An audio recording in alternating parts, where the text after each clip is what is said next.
Hi everyone, it's Kate from the Forward Line. I am back this week with Sew the Trends, which I have not done for ages. So it's now September, the seasons are changing and it's time to get our sew on again. So I am going to go in all the high street shops, do lots of research and pair patterns to go with this season's hottest trends.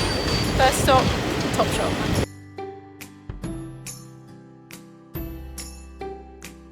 So I'm in Topshop, had a good look around. It's basically, for all of us that remember Clueless, it's a Clueless moment. So lots of checks, lots of like little skirts with matching jackets, also quite a lot of puffer jackets like the one behind me, and everything's kind of block colours. There aren't a huge amount of prints in here, apart from the sort of checks. So I'm going to keep having a look around and see what else I can find.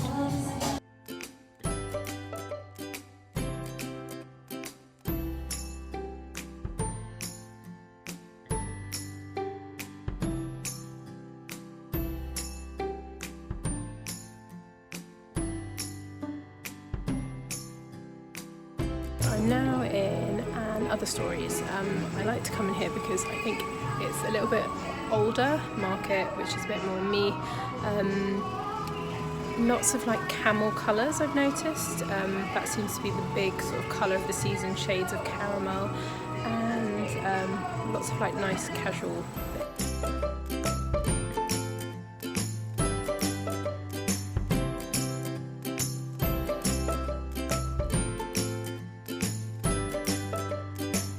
Strictly isn't researching trends, but it's in Liberty. It'd be rude not to come and straight the fabric, wouldn't it? So I'm just looking, they've just had their big drop of all their new prints, so I'm just having a look, and there's some really lovely ones this season.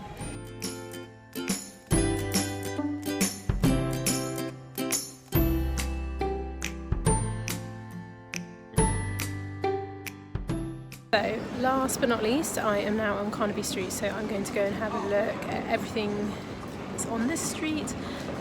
They don't always come here, but it's sometimes quite nice to have a look at some of the sort of smaller independent shops.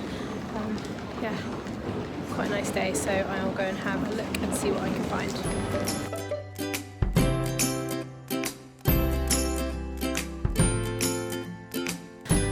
So I'm back from town, had my lunch, done my research, and I'm going to talk you through, I've got 2, 4, 6, 8, 9 patterns to talk to you, but I'm going to first talk to you about pattern and colour, because I think my takeaway from my looking around all the shops was actually the shapes from last season are pretty similar to this season, but the thing that's really changed this season is colour and print, and I'm going to start by talking about that.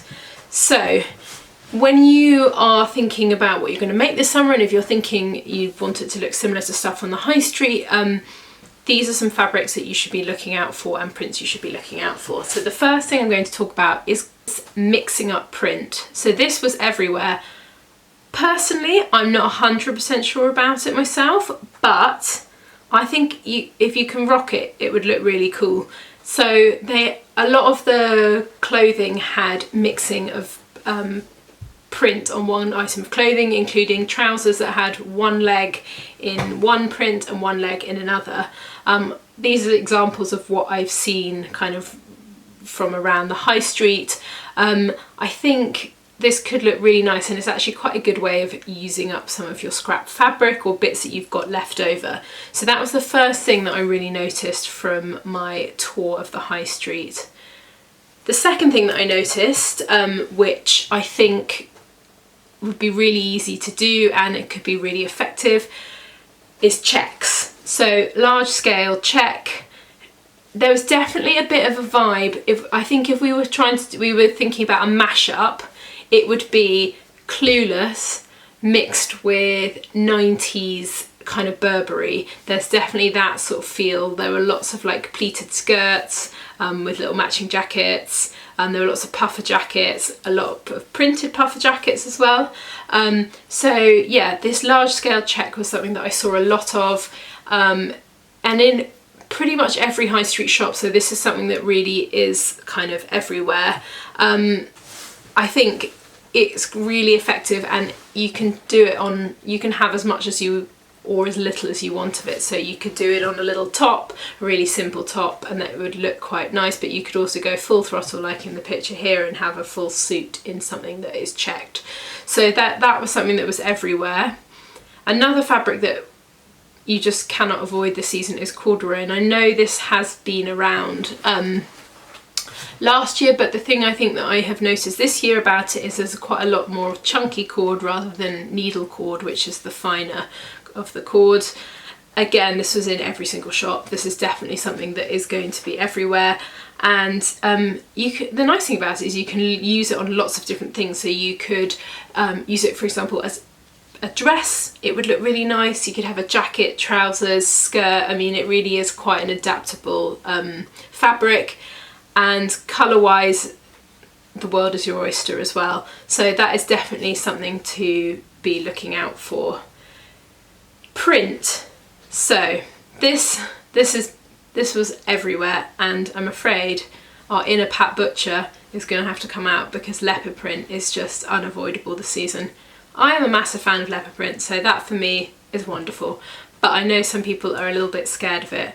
But the thing I really liked about it that I saw in the shop is it comes in all shapes and forms, so lots of different scales of print, really big ones, abstract, quite big, so that you almost couldn't tell it was a leopard print, mixed in with really tiny, sort of like the pictures that I'm showing you, sort of smaller scale. But they're also in lots of different colours, so it's not kind of limited to the sandy brown colour. It's definitely in lots and lots of different colours, so that is definitely something you should look out for. And I know that Fabric Godmother has just sent out an email with some leopard print fabrics kind of last week or the week before. So if you are looking for some leopard print fabrics, she's definitely one to check out. My last and final comment was, I've called it 50 Shades of Sand, because camely, browny, sandy colours are literally everywhere. And the thing that I noticed, because before I went onto the high street, I looked at what had happened on the runway, so all of the high-end stuff, because it then filters down to the high street. But what they'd done a lot in the high-end fashion is they'd layered different colours together, so they'd be shades, hues, similar hues, layered and layered and layered. So a kind of a top, a jacket, a scarf, a hat, and it was all within the same colour palette. So yeah, sandy kind of camely colours are really everywhere this year, so you need to get on board. And I'm now going to tell you a hilarious little story about Rachel Walker, which she'll be mortified that I am telling you. So Rachel, when she was a teenager, decided that for her the way to dress was to dress head to toe in one colour. And can you guess what Rachel's colour of choice was? It was beige. So she must have looked like a wall of flesh walking around in head to toe beige. I haven't seen a picture yet. She says there are some pictures, and if I can get one I will share it with you, because yeah, I mean the thought of that for her colouring as well is just hilarious. Anyway, enough of that. Right, so that is all kind of fabrics and prints. I'm going to start talking about stuff that I saw on the high street. So let's start with outerwear. The first thing I want to talk to you about is the winter coat. Really essential. You might want to buy it, but if you want to make it, the pattern that I have got for you, well, I'll show you the image of what I saw on the high street. There were loads of these around in lots of different colours, obviously quite a lot of sort of sandy hues, but a big oversized coat is the thing this season. Dropped shoulders, double breasted, a nice big kind of collar, and deep pockets. So great, it means you can wear really thick jumpers underneath it. You're going to be warm. It's a winner from me. So the pattern that I picked for this is the Oslo coat from Tessuti Fabrics. This pretty much was almost bang on what I saw in the shops, and as soon as I actually saw them I was like, yes, this is perfect.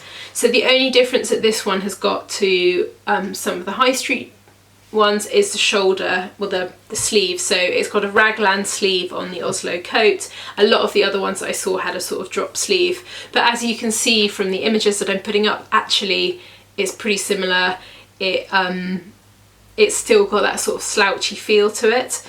I think I've seen a lot of these made online and I think they would be really, really nice. So if you were, for example, looking at that and thinking, how can I do that? What fabrics am I going to pick to do it? So we've got large scale check, we've got a leopard print if you want to go big and bold, we've got a sandy hue, what else have we got? We could go corduroy, I'm not sure about corduroy for this, but yeah, so that was my idea with this video, is that you can kind of mix and match things to work out a kind of thing that works best for you.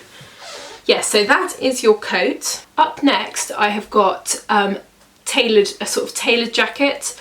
There were loads and loads of these in every single shop in various different forms. So in Topshop, which I think is the youngest of the high street, there were lots of them with matching little like pleated, almost like kilts, so literally a clueless outfit, and with checks. And the thing I liked about them is that they fall slightly longer, so they finish just around your hip sort of length.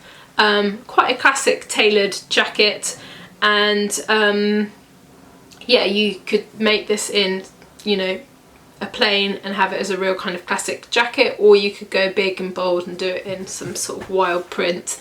You could even kind of do the sort of mixing of prints with it and it would be pretty wild and pretty cool actually. So the pattern that I've got to go with this is the Joe jacket from Ready to Sew. I picked this because I thought this kind of ticked most of the boxes. I also picked it because I think of the tailored jackets that I saw, it's not quite as tricky. She has really fantastic instructions as well, so if you're feeling like this might be a little above your making skill, the instructions are good to follow, so you should be fine with that. This jacket has got princess seams down the front, princess seams on the back. It's got a two-piece sleeve. So the reason that on tailored, quite often it happens on tailoring, you have a two-piece sleeve is to help with movement and the fit down the sleeve. So that, to me, with a pattern is always the sign of a good pattern if it's got a two-piece sleeve on something tailored. Fit-wise, it's going to be good as well because it's princess seam, so any little bits where it's pulling or it's too loose, you can alter that. But yeah, it's just a really good classic jacket, and I think if you invest the time in making this good, you're going to use this from season to season, because let's be honest, a tailor jacket is never ever going to go out of fashion, and like I was saying earlier, it just changes each season depending on what fabrics are in. So if you nail this now, you can make it forever and ever. Right, last but not least, I've got one last piece of outerwear. I saw, I mean, it's not a wild card thing, but trench coats were everywhere.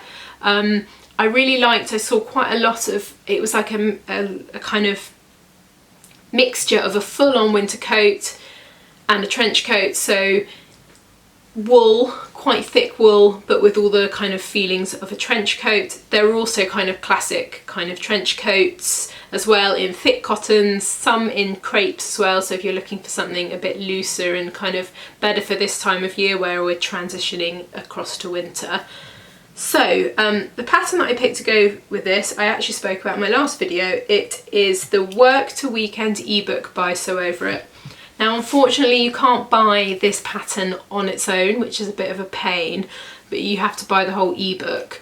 There are quite a lot of patterns in there, so if you feel like that's worth it, then it's definitely worth checking out. So I have picked the trench coat from this. I picked this one because I had a look, and there are obviously quite a few trench coat patterns, but the reason I picked this is because of its construction. It doesn't have any fastenings down the front, which makes it a lot easier. It's got a tie front, so you just have ties to hold it together, and the collar looks like it doesn't have a stand either, so it's quite a simple construction. And you can make this in lots of different fabrics because it's quite kind of loose fitting. It's not super fitted. You could make this in a kind of heavyweight wool, and it would have a completely different look to making it in, for example, a kind of cotton or a twill. So yeah, I thought that was a really good one, and let's be honest, again, a trench coat never goes out of fashion, so if you invest the time to make it fit properly, you can make it over and over and over again. So the next thing I've got to talk to you about is the pajama trend. This was in quite a lot of the shops, so it depends how far down the line you want to go. There were definitely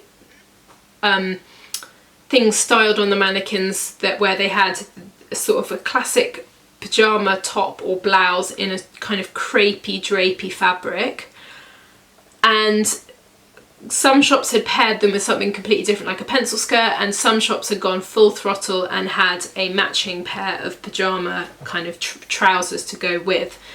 So, I mean, I think probably for me, I would just go top version, but if you want to go out there, then why the hell not? So the pattern that I picked to go for this is the Carolyn Pajamas from Closet Case Files. I mean, they're perfect for this, absolutely perfect.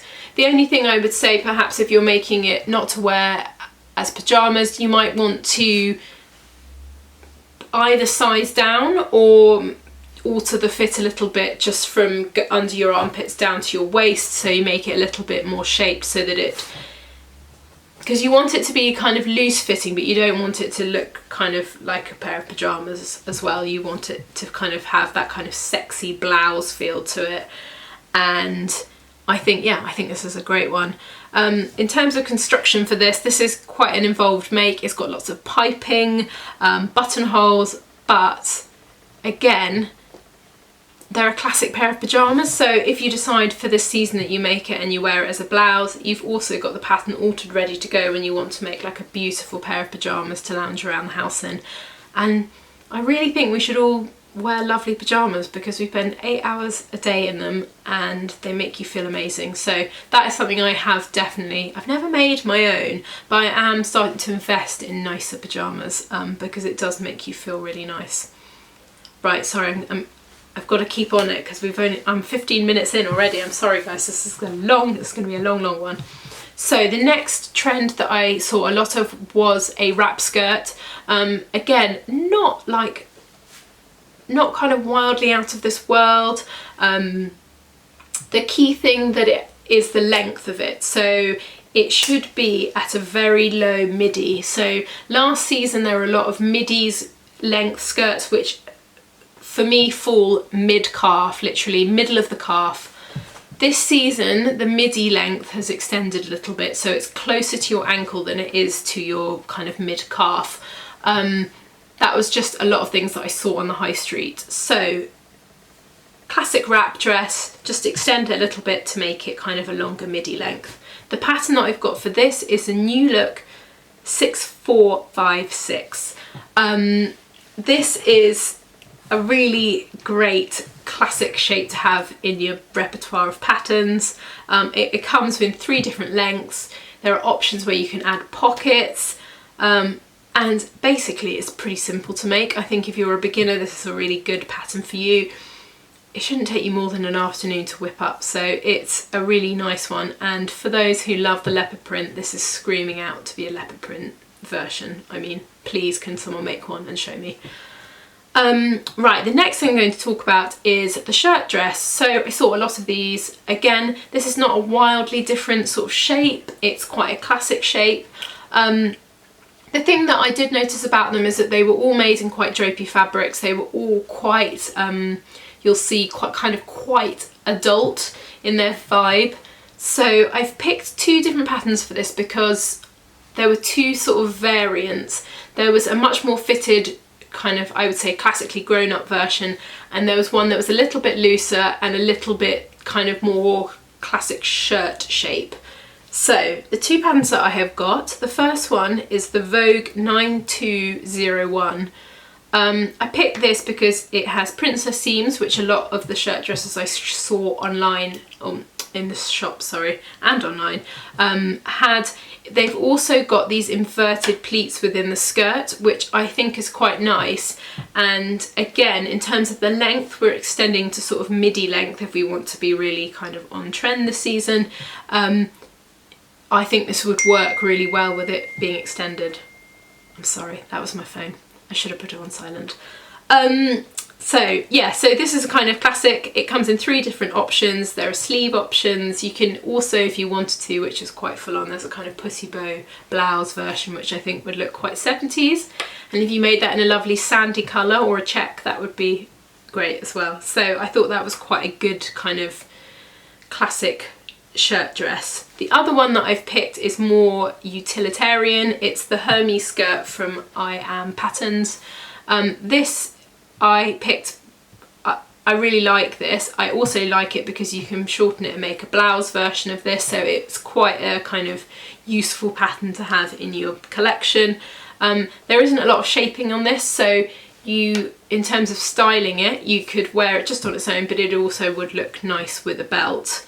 Yeah, it's got a curved hem on the bottom, it's got yoke on the back with a pleat. I mean, it's your classic shirt. But it's got a really nice, the sample that you'll see it's made in has been obviously made in something with quite a lot of drape, and it just softens it a little bit and makes it more feminine. So I think that's a really nice thing to do. So definitely something with some drape for this. Right. Last but not least, it's trousers, because I have now done outerwear, a dress, top, and we needed a skirt and we needed some trousers. So I don't think this is going to wow anyone and make anyone think, oh my goodness, this is just, I never saw this coming. What a surprise, everyone. The wide-legged trouser is still here. There were quite a lot of variants to the wide-legged trouser, which is nice. I saw quite a lot of kind of classic wide leg jeans, which is essentially the Lander pant. I will come back to that in a minute. There were also sort of like quite a lot of kind of, I think they call it paper bag topped trousers. And there were also a lot of kind of wide leg trousers with pleats at the top. So the kind of, you can kind of pick which one you'd like to go for. So the first one I'm going to talk about is the Lander pant, which I've spoken about before in numerous videos. This has to be kind of, she's just nailed this pattern. I'm sure it must be one of her best sellers. It's got a button-up fly, it's a classic 70s shape, it's got a wide leg but not too wide, which I think makes it kind of really chic. It's got options now where you can add a zip fly if you'd like to, and it's got these big sort of statement pockets on the front.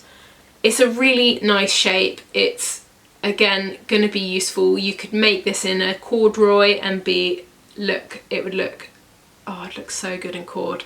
But you could also do it in a denim, so you making yourself essentially a pair of jeans, but they've just got that sort of nod to the 70s.